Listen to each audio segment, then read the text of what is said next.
Bonjour, nous sommes ici au Puy Rouge, dans le centre-ville de Luxembourg.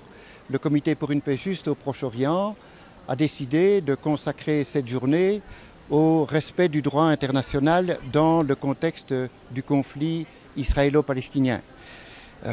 Et pourquoi est-ce nécessaire de consacrer une journée à cela, même je dirais beaucoup d'autres journées?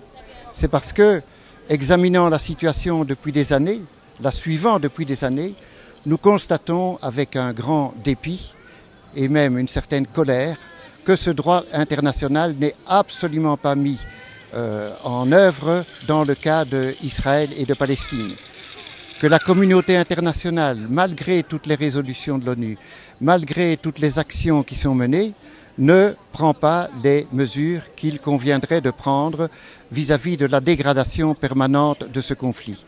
Il y a des dizaines et des dizaines de résolutions de l'ONU qui ne sont pas respectées.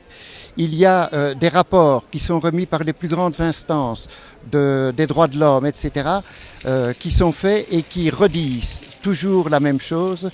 Le nombre de droits, la plupart des droits de l'homme ne sont pas respectés en Palestine et même pas en Israël. La seule démocratie du Proche-Orient, paraît-il. Les conditions de vie des Palestiniens ne cessent de se détériorer et nos États, l'Europe, la communauté internationale ne prend pas les mesures.